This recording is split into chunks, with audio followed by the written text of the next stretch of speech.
আসসালামু আলাইকুম। একটা ভিডিও দেখলাম আমাদের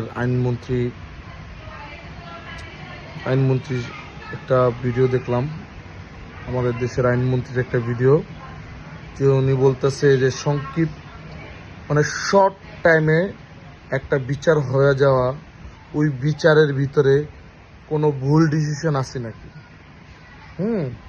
এটা উনি যাচাই করবে, ওনার এখানে কোনো ভুল আছে নাকি, এটা ওনার কোনো কিছু আছে নাকি। এটা ভুলের কি ভাই? হ্যাঁ, আবার আরেকটা বলতেছে কি, হার উপরে কোনো আপনার কি জানি চাপায় দেওয়া, বা মানে কইতে পারতেছি না কি কইতেছে, মানে চাইতেছে যে কইতে চাইতেছে যে যে আমরা জলদি বিচার করে লাইতে চাইতেছি, কিন্তু এই বিচারের ভিতরে যদি কোনো ভুল হয়ে যায়, এই লোকটা যদি নির্দোষ থাকে, কোনো বেগুনা মানুষের জীবন নষ্ট হয়ে যাব বা এরকম কইতে চাইতেছে। আরে ভাই, হ্যাঁ তো মার্ডার, হ্যাঁ রেপ করছে, মাইরা লাইছে, হ্যাঁ সব কিছু হয়ে গেছে, কল্লা কাটছে, হাত কাটছে, হ্যাঁ আর মায়ে দেখছে, এটার প্রুফ কি? আর কিসের আইন, কিসের এত যাচাই বাছাই, হ্যাঁ কিসের এত যাচাই বাছাই? আমি তো এটা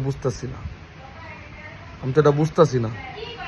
ওই মহিলা, ওই মাইয়ার বাপে ঠিকই কইছে, এই দেশে কোনো বিচার নাই, এই দেশে রেপ মামলার কোনো বিচার নাই নাই নাই নাই নাই। 2 দিন পর দেখবেন ওনার পক্ষে উকিল দাঁড়াইছে 2 দিন পর।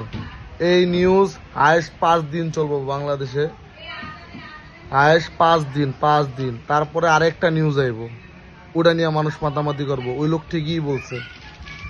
কেন? ওটা তো আপনার মাইয়া না, আমার মাইয়া না, যার যায় হ্যাঁ বুঝে। বুঝছেন?